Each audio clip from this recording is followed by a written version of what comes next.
அனைவருக்கும் வணக்கம். Welcome to Bachelor Recipes. இன்றைக்கி இந்த வீடியோவில் கிட்ஸ் லஞ்ச் பாக்ஸ் டே 10 தேவுக்கு நாங்கள் என்ன பேக் பண்ணி கொடுத்தோம் 10th டே அப்படிங்கிறத அவங்க கூட ஷேர் பண்ணியிருக்கேன். நீங்கள் என்ன பேக் பண்ணி கொடுத்தீங்கன்னு கீழே கமெண்ட்ஸில் சொல்லுங்கள்.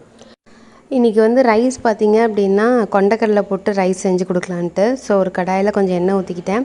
இஞ்சி கட் பண்ணி போட்டால் தேவ் சாப்பிட்றது ரொம்ப கஷ்டம், அதனால் இது மாதிரி திருவி வச்சுருக்கேன். ஸோ எண்ணெய் காஞ்சதுக்கப்புறம் சீரகம் போட்டுக்கிறேன். அப்புறம் குட்டி குட்டியாக பூண்டு 6 பல் பூண்டு இந்த மாதிரி கட் பண்ணி வச்சுருக்கேன். அப்புறம் திருவண்ண இஞ்சி, இது ரெண்டும் நல்லா வாசனை கொடுக்கும். ஸோ நல்லா வணக்கிடுங்க.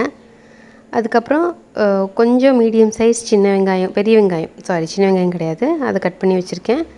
அதையும் இதில் சேர்த்திக்கிறேன். அதையும் நம்ம நல்லா வணக்கிக்க போகிறோம். இது நல்லா வணங்கினதுக்கப்புறம் கொஞ்சம் உப்பு சேர்த்திக்கலாம். வெங்காயம்லாம் நல்லா வணங்கிடுச்சு அப்படின்னா அவங்களுக்கு தனியாக எடுத்து வைக்க மாட்டாங்க சாப்பிடும் போது. ஸோ அதனால் நல்லா வணக்கிக்கிட்டேன். அதுக்கப்புறம் தக்காளி கொஞ்சம் சின்ன தக்காளி, மஞ்சள்தூள் சேர்த்திக்கிறேன், சீரகத்தூள், கரம் மசாலா இதெல்லாமே சேர்த்திக்கிறேன். நல்லா வணக்கிறேன்.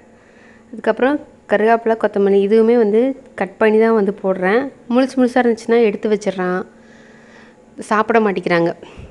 இப்போ வேக வச்சுருக்கிற கொண்டக்கடலை அதை ஆட் பண்ணிக்கிட்டேன். அதோட தண்ணி ஆட் பண்ணி கொதிக்க வச்சு நல்லா ட்ரை ஆனதுக்கப்புறம் அரிசி சாப்பாடு வேக வச்சுருக்கோம் இல்லையா, அதையும் போட்டு நம்ம கிளறிட்டோம் அப்படின்னா நம்மளுக்கு கொண்டக்கடலை ரைஸ் ரெடி ஆயிரும். கடைசியில் மிளகுத்தூள் சேர்த்திக்கிறேன்.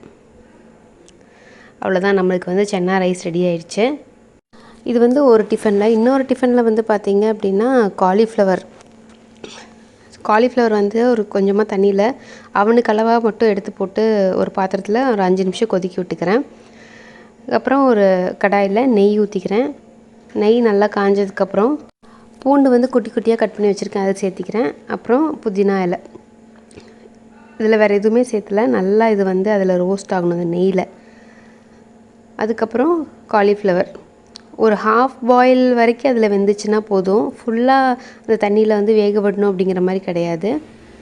அப்புறம் இதில் போட்டு நம்ம ரோஸ்ட் தான் பண்ண போகிறோம். உப்பு சேர்த்திக்கலாம், பெப்பர் சேர்த்திக்கலாம், அப்புறம் சீரகத்தூள் சேர்த்திக்கலாம்.